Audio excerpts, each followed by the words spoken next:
Hey, welcome to The Explainer. We take big ideas and break them down into something you can actually use. Today, we are tackling a really big one, Cal Newport's game-changing book, Deep Work. All right, so the book kicks off with a confession, and I'm guessing this is going to hit home for a lot of you. I'm a distraction junkie. You know that feeling, right? Where your brain is just being pulled in a million different directions at once, and you can't seem to lock in on any single thing. So, does this sound like your life? You're going a mile a minute all day, answering emails, jumping on calls. Then you look up, it's 5 p.m., and you think, what did I actually get done today? And the answer is not much of what really matters. If that's you, you are definitely not alone. Let's get into why this is happening to all of us and, more importantly, what we can do about it. Okay, first up, the age of distraction. Let's really dig into the problem. Why have we all lost our ability to focus? So here's the core issue. It's not really a personal failing, it's our entire work culture. We're expected to be always on, right? You've got to answer that email in 5 minutes, be active on Slack, be ready for that last-minute meeting. Our attention has basically been shredded into a million tiny pieces. And because of that, just being able to sit down and truly concentrate, well, that's become a superpower. But here's where it gets interesting. What if that's scarcity? What if that's actually a massive opportunity for you? This brings us to the core idea of the book, the deep work hypothesis. This is where we find a way out. So what exactly is deep work? It's not just about gritting your teeth and working harder. No. It's about getting into a state of, well, think of it like flow, but on steroids. It's that distraction-free zone where you can push your brain to its absolute limit. This is the state where you create brand new value, where you build skills, and where you do things that are, honestly, really hard for anyone else to just copy. And this really breaks it down perfectly. Think about your workday. It's split into these two categories. On the left, you've got deep work, the hard stuff, the brain-bending stuff that actually moves the needle. And on the right, that's shallow work, answering those logistical emails, scheduling things, all the stuff you can kind of do with half your brain while you're distracted. And let's be honest, where do most of us spend our days? Yep, stuck on the right side of this chart. And this is the big idea, the deep work hypothesis. It's basically a law of supply and demand for your brain. The supply of deep, focused attention is plummeting. It's getting super rare. At the exact same time, the demand for the kind of value it creates is skyrocketing. So what happens when something is both incredibly rare and incredibly valuable? Exactly. The person who can provide it has a massive economic advantage. So who are the people who are going to absolutely crush it in this new economy? Newport says there are basically 3 groups. And to get into those top 2, the people who can work with AI and the people who are just the best of the best, you need to be able to do 2 things. 1, learn complicated stuff fast. And 2, produce work at a truly elite level. And guess what? You can't do either of those things without an insane capacity for deep work. And look, this isn't just some abstract theory.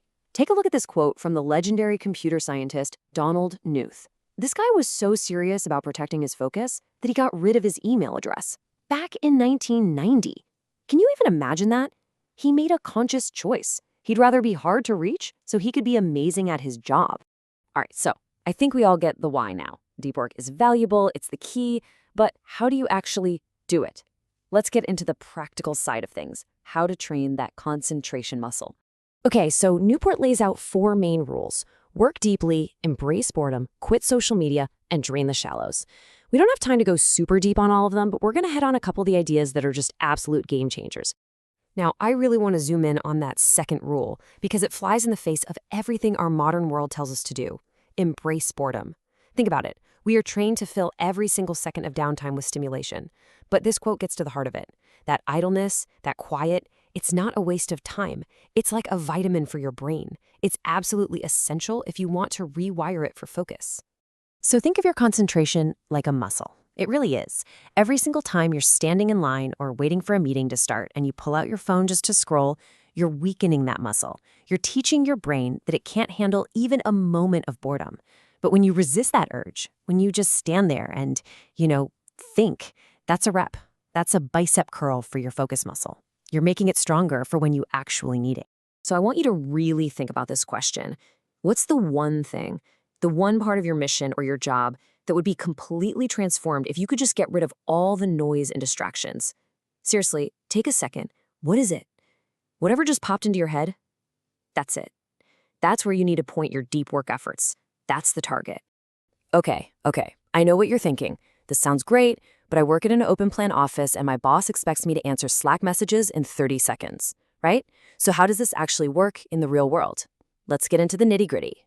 Here's one of the most practical things you can do, and it's a big one. Actually talk to your boss about this.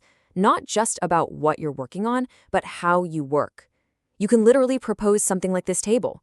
Say, look, to do my best work on the big stuff, I need a solid 3-hour block of uninterrupted time in the morning.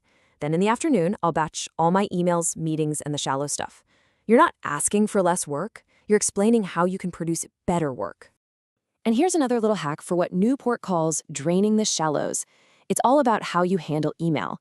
Instead of firing off a quick one-line reply that just guarantees another email is coming right back, stop.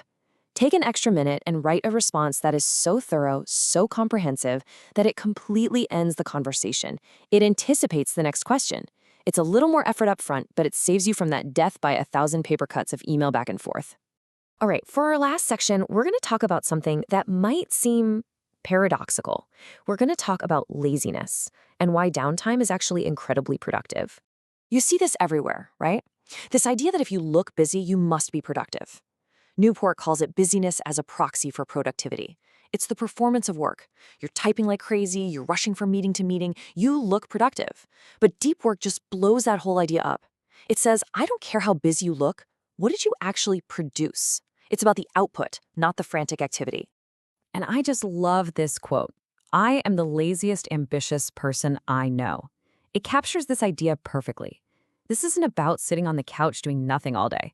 It's about being strategically lazy. It's understanding that real, deep ambition requires you to build in unstructured downtime so your brain can actually breathe, connect ideas, and have those aha moments. But here's the crazy part, and the slide points this out. High-quality leisure, the kind that actually recharges you, is often way harder than your job. I mean, think about it. Your job has goals, deadlines, feedback. It's structured. But your free time, it's a blank canvas. And it takes real mental effort to turn that time into something meaningful and restorative, instead of just collapsing on the couch and scrolling endlessly on your phone. So that's the final thought we want to leave you with, a question to really chew on.